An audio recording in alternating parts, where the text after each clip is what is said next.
بسم اللہ الرحمن الرحیم. ابتدا اس خالق ہستی کے نام سے جو منظر سے زیادہ پس منظر اور پس منظر سے زیادہ منظر کے حقائق اور گہرائیوں سے آشنا ہے. عزیز ناظرین، پروگرام منظر و پس منظر لے کر آپ احباب کی خدمت میں حاضر ہیں. سلام قبول فرمائیں.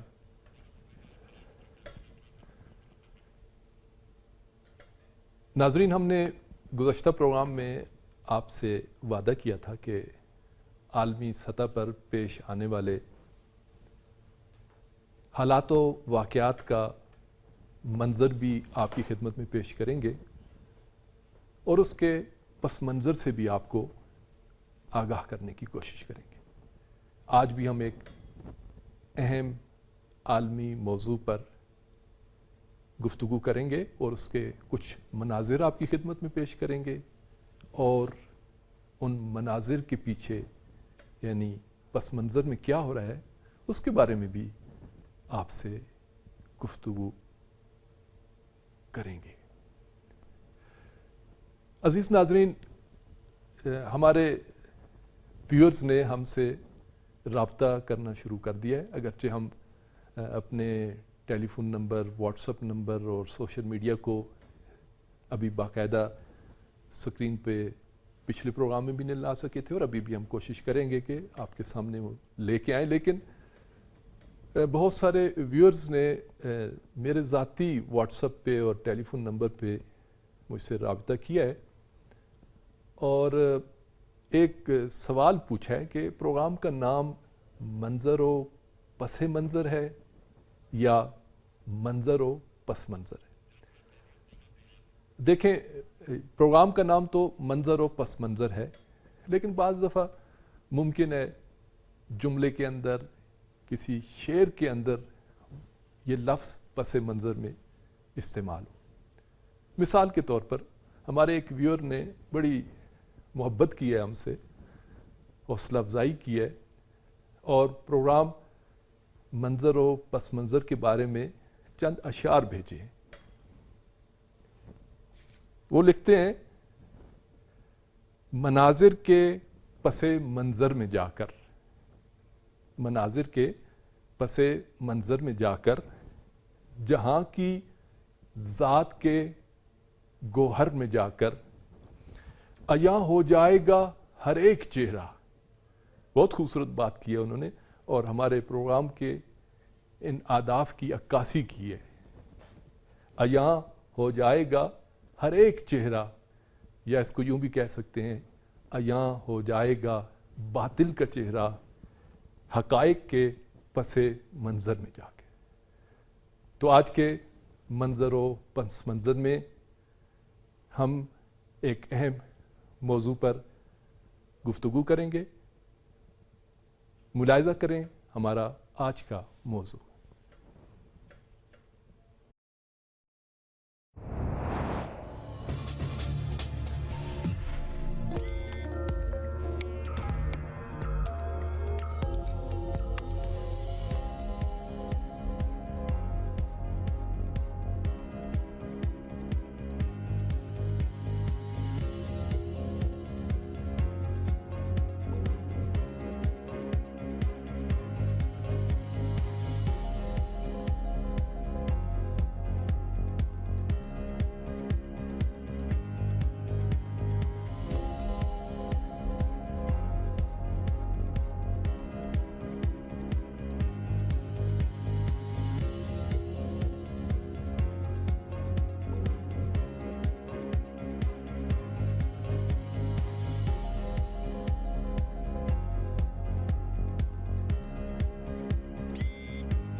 ناظرین، موضوع آپ نے ملاحظہ فرمایا، متحدہ عرب امارات، بحرین، دو عرب ملکوں نے غاصب اسرائیل کے ساتھ وائٹ ہاؤس میں بیٹھ کے ایک امن معاہدہ کیا ہے، نام نہاد امن معاہدہ۔ ابھی ہم آپ کو ایک منظر دکھائیں گے، ایک تکلیف دہ منظر ہے۔ 15 ستمبر کا دن ہے، متحدہ عرب امارات کے وزیر خارجہ، بحرین کے وزیر خارجہ، غاصب اسرائیل کے وزیر اعظم اور امریکی صدر ٹرمپ ایک محفل میں، ایک فوٹو سیشن میں اکٹھے ہوتے ہیں۔ وہ کیا کر رہے ہیں؟ ملاحظہ فرمائیں۔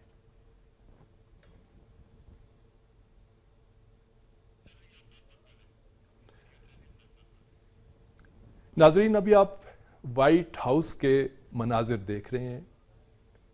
وائٹ ہاؤس کے اندر جہاں دنیا بھر کے بارے میں سازشیں تیار ہوتی ہیں، جہاں مسلمانوں کے حقوق کو پامال کرنے کی منصوبہ بندی ہوتی ہے، وائٹ ہاؤس کا مکین ڈونلڈ ٹرمپ جب چاہتا ہے عالمی سطح پہ اپنی بات منوانے کے لیے، ڈکٹیشن کے لیے، کبھی حملہ کر دیتا ہے، کبھی کسی کو سیکورٹی کونسل میں مشکلات سے دوچار کر دیتا ہے، کسی کو جنرل اسمبلی میں برا بھلا کہتا ہے، کبھی اس پہ انسانی حقوق کی پامالی کا الزام لگاتا ہے، کہیں پہ جمہوریت کا نعرہ لگاتا ہے، کہیں پہ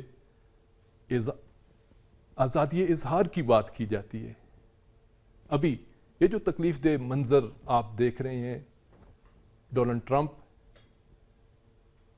بحرین کے وزیر خارجہ، متحدہ عرب امارات کے وزیر خارجہ اور غاصب صہیونی حکومت کے وزیر اعظم نیتن یاہو کی موجودگی میں ایک نئی ڈکٹیشن دینا چاہ رہے ہیں عالم اسلام کو، ایک نئے مشکل مرحلے سے دوچار کرنا چاہ رہے ہیں۔ ایک ایسا فیصلہ، ایک ایسا اقدام جس کا فائدہ صرف اور صرف یا تو ٹرمپ کو پہنچ سکتا ہے یا غاصب اسرائیل کے وزیر اعظم نیتن یاہو کو۔ ہم نے اس سے پہلے بھی اس طرح کے مناظر دیکھے ہیں۔ ہم نے کیمپ ڈیوڈ دیکھا، ہم نے اوسلو معاہدہ دیکھا، ہم نے اردن اور غاصب اسرائیل کے درمیان معاہدہ دیکھا۔ ان معاہدوں نے کبھی بھی کسی موقع پہ بھی فلسطین کے فائدے میں، فلسطین کے مفاد میں کچھ نہیں کیا، اور وائٹ ہاؤس کا یہ فوٹو سیشن بھی صرف امریکہ اور غاصب اسرائیل کے حق میں تھا۔ اب آپ کو ایک اور منظر دکھاتے ہیں، اور وہ منظر ہے غاصب اسرائیل کے نیتن یاہو کے خلاف مظاہروں کا۔ یہ بھی ملاحظہ کیجیے، نیتن یاہو جو اس وقت، جو آپ نے پہلا ایک منظر دیکھا اس میں بڑا مسکرا کے اور وائٹ ہاؤس میں کس انداز سے سینہ تان کے فلسطینی حقوق کو پامال کر رہا ہے، مسلمانوں کے ساتھ کھیل کھیل رہا ہے، ٹرمپ کے اشاروں پہ فلسطینیوں کا استحصال کر رہا ہے، لیکن اس کی اپنی صورتحال کیا ہے؟ یہ اس کا اپنا گھر ہے، یہ اس کا اپنا شہر ہے، جہاں پہ اس کے اپنے شہری اس کے گھر کا گھیراؤ کیے ہوئے ہیں، اور گو نیتن یاہو کے نعرے لگ رہے ہیں۔ نیتن یاہو اس وقت اپنے عوام میں، اپنی اس نام نہاد ریاست میں کرپٹ آدمی ہے، بدعنوان ہے، کئی کیسز عدالت میں چل رہے ہیں، اختیارات کا ناجائز استعمال ٹرمپ کا دوسرا نام بن چکا ہے۔ ٹرمپ اور اس کی اہلیہ ایک ایسے، بلکہ چند ایسے کیسز میں ہیں کہ اگر وہ وزیر اعظم نہ بن سکا تو اس کی اگلی منزل جیل بھی ہو سکتی ہے۔ اقتدار سے چمٹا ہوا یہ ٹرمپ وائٹ ہاؤس میں بیٹھ کے فلسطینیوں کے تقدیر کا فیصلہ تو کر رہا ہے، لیکن اس کی اپنی تقدیر کا فیصلہ کیا ہوگا؟ سینکڑوں لوگ، ہزاروں لوگ ہر دوسرے دن میں کئی بار نیتن یاہو کی رہائش گاہ کا محاصرہ کرتے ہیں اور گو نیتن یاہو کے نعرے لگاتے ہیں۔ اب ایک اور منظر بھی آپ کو ناظرین دکھاتے ہیں۔ وائٹ ہاؤس میں موجود وزیر خارجہ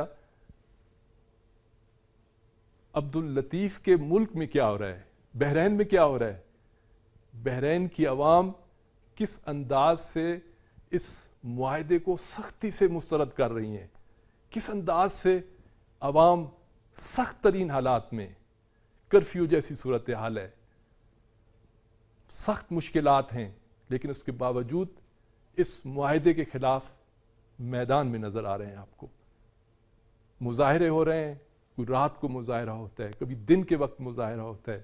یہ وہ بحرین ہے جہاں پہ سختیوں کا یہ عالم ہے کہ اسلامی تحریک چلانے والے، جمہوری تحریک کے بانی اور موجودہ عوامی تحریک کو آگے بڑھانے والے یا تو جیلوں میں بند ہیں، یا ان کی شہریت کینسل کر دی گئی ہے، یا انہیں ملک سے باہر نکال دیا گیا ہے۔ اس بحرین کا وزیر خارجہ وائٹ ہاؤس میں کس طرح مسکراتے ہوئے آپ نے پہلے منظر میں دیکھا کہ کس انداز سے وہ یہ ظاہر کر رہا ہے کہ گویا بحرین کی نمائندگی کر رہا ہے۔ وہ بحرین کی نمائندگی نہیں، وہ آل خلیفہ کی تو نمائندگی ہو سکتی ہے، بحرینی عوام کی نمائندگی ہرگز نہیں ہو سکتی۔ اور یہ جو سب کچھ جس شخص کے زیر سایہ وائٹ ہاؤس میں انجام پا رہا ہے، اس کا نام تو میں نے عرض کیا، ڈونلڈ ٹرمپ ہے۔ ڈونلڈ ٹرمپ اپنے ملک میں کتنا مقبول ہے، اس پہ بھی ایک نگاہ کیجئے، ملاحظہ کیجئے کس انداز سے ٹرمپ کے خلاف مظاہرے ہو رہے ہیں۔ ٹرمپ جہاں جاتے ہیں اس کے سامنے اس کے کارٹون بنائے جاتے ہیں، اس کے پتلے جلائے جاتے ہیں، اس کو برا بھلا تک کہا جاتا ہے، اس کو نسل پرستی اور امریکہ کو ناکام ریاست قرار دینے والا کہا جاتا ہے۔ ٹرمپ جو پہلے صرف بیرون ملک، باہر کی دنیا میں، پہلے کے امریکی صدر باہر کی دنیا میں اس طرح کے نعروں سے، اس طرح کی برے رویے سے، اس طرح کے نفرت انگیز رویے سے روبرو ہوتے تھے، لیکن اب ٹرمپ نے امریکی صدارت کو اس مقام تک پہنچا دیا ہے کہ خود امریکہ کے اندر ٹرمپ کے خلاف نعرے ہیں، امریکی صدر کے خلاف نعرے ہیں، امریکی پرچم تک پہلی دفعہ تاریخ میں امریکہ کے اندر امریکی شہریوں نے امریکہ کا پرچم جلایا ہے۔ یہ شخص اپنی کامیابی کے لیے، اقتدار میں آنے کے لیے اسرائیل کو ساتھ لے کر، اس غاصب صہیونی حکومت کو ساتھ لے کر کس طرح فلسطینیوں کا استحصال کر رہا ہے، کس طرح مختلف معاہدوں کے ساتھ فلسطینی کاز کو دبانے کی کوشش کر رہا ہے، عالم اسلام کے اس اہم ترین مسئلے کو نظر انداز کرنے کی کوشش کر رہا ہے۔ ناظرین، اس وقت ہمارا رابطہ ہوا ہے تہران میں فلسطین کی مجاہد تنظیم حماس کے نمائندے ڈاکٹر خالد مخدومی سے۔ ڈاکٹر خالد اگر میری آواز سن رہے ہیں تو میں آپ کی خدمت میں سلام عرض کرتا ہوں۔ وعلیکم السلام ورحمۃ اللہ، آپ کو بھی سلام ہے اور آپ کے ناظرین محترم کے سلام پیش کرتا ہوں۔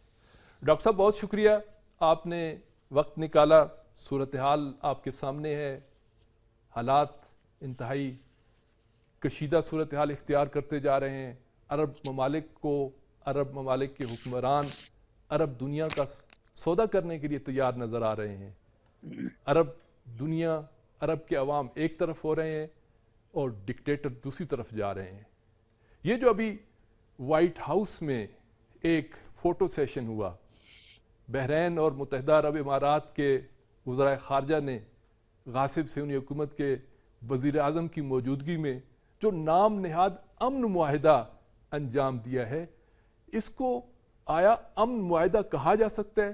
میرا سوال آپ سے پہلا یہ ہے، یہ کس کے درمیان امن ہو رہا ہے؟ آیا اس کو پیس اور امن کا معاہدہ قرار دیا جا سکتا ہے؟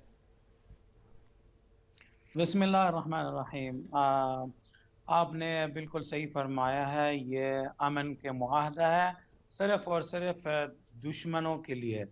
یعنی اسرائیلی غاصب اگرچہ ابھی 72 ایئرز فلسطین کے اوپر قبضہ ہے، ان کے جرائم ہیں، ان کے میسکرز ہے، فلسطینی عوام کے خلاف ہے، جو مطلب کیمرے کے سامنے ہے. یہ بات ہے کہ میں فلسطینی کے طور پہ نہیں کہتا ہوں، یہ ساری دنیا ہے کہ ساری روئٹرز، اے پی، سی این این، فاکس نیوز جو دشمنوں کا ساتھ دینے والے ہیں کیمرہ ہے، وہی اس کرمنلز اور کرائمز کو ٹیلی کاسٹ کر رہے ہیں، دنیا کے سامنے ہیں. بالکل یہ معاہدہ میں سمجھتا ہوں یہ اتفاق ہے ان لوگوں کے درمیان میں ہے جو ان کا ایک ہی خطہ ہے، ایک ہی منصوبہ ہے ہمارا ریجن میں. مگر میں یہ عرض کرتا ہوں کہ یہ اسٹیپ جو ہے نا وہ انیشیٹڈ ہوا ہے رائٹسٹ بلاک سے ہے، جو اس کے سربراہ ہے نتنیاہو اسرائیلی رجیم کے اندر ہے، اور ڈونلڈ ٹرمپ امریکن ایڈمنسٹریشن کے اندر ہے. دونوں کرائسس میں ہے. آپ نے اپنا رپورٹس میں بتایا ہے کہ جیسا ٹرمپ اپنے ملک کو قابو نہیں کر سکتا ہے، اور ٹرمپ اور نتنیاہو بھی آج کرپشن کے ٹرائل کو سامنا کرنا پڑا ہے کہ اسرائیلی سوسائٹی کے اندر ہے. تو انہوں نے یہ سوچا کہ الیکشن سے پہلے ہے اور الیکشن بچنا سے ہے کہ ہمیں ایک ایسا فائل، ایسا دوسیئر کو تیار کرنا ہے جو ووٹرز کو خدمت میں پیش کیا جائے. اور وہ کیا ہے؟ وہ اسرائیل کی سلامتی اور اسرائیل کا حفاظت کرنے کا، تاکہ وہ یہودی لوبی، اسرائیلی لوبی، ڈالرز لوبی کو سروس میں سروس دینا ہے، اور وہ ووٹرز کو اپیل کرنا ہے، سواء امریکہ میں ہے یا اسرائیلی رجیم کے اندر ہے.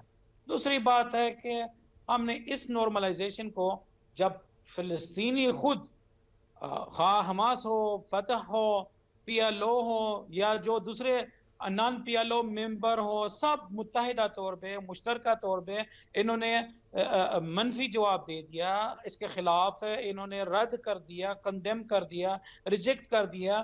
تو یہ امارت رجیم یا بحرین رجیم کا کس نے اس کو رائٹ دے دیا ہے کہ فلسطینیوں کے بدلے میں یا فلسطینیوں کی جگہ کا کچھ بات کرنے کا؟ جبکہ ہمیں جس طرح میں نے عرض کیا تھا کہ فلسطینیوں نے اس چیز کو رد کر دیا.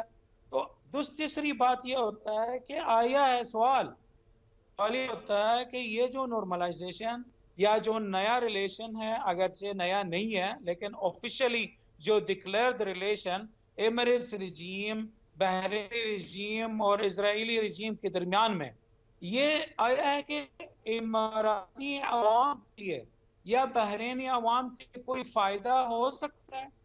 میں آپ کو فگرز میں بتاؤں. فرض کریں کہ جی امارات کی بات ہو رہا ہے کہ جو امارات ہے ایران کے نیبر میں آیا ہے کہ ان کے اکانومی کوئی بوسٹ ہو جائے گا کہ ایران کے اسرائیل کے کرنے سے، یا ان کے نیبر کرنے سے کہ زیادہ اکانومی بوسٹ کرنا. آپ دیکھیں بیلنس آف ٹریڈ ایران اور ایمریٹس کے درمیان میں تقریباً $13.5 بلین ہے، اور جو ہونے والے کی ڈیل اسرائیلی دشمن کے ساتھ ہے. ان کا انٹیلیجنس منسٹر، میں کہتا ہوں کہ انٹیلیجنس منسٹر، اکانومی منسٹر نہیں، انٹیلیجنس منسٹر اسرائیل کا اناؤنس کیا 3-4 سال آئندے، جو آنے والا سال 3-4 سال شاید ہمارا بزنس آف ٹریڈ بیلنس پہنچے گا $3-4 بلین. یعنی ایون ناٹ 1 کوارٹر، ایک کوارٹر کا جو بزنس ایران کے ساتھ، جو ان کے مسلم نیبرز کے ساتھ بھی نہیں پہنچے گا. تو امارت رجیم نے اس چیز کو کیوں انتخاب کر دیا؟ یہ ہے کہ واقعی کوئی مفاد ہے ان کے عوام کے لیے، یا انہوں نے کوئی سیکیورٹی وجوہات سے، یا انہوں نے کہ مزید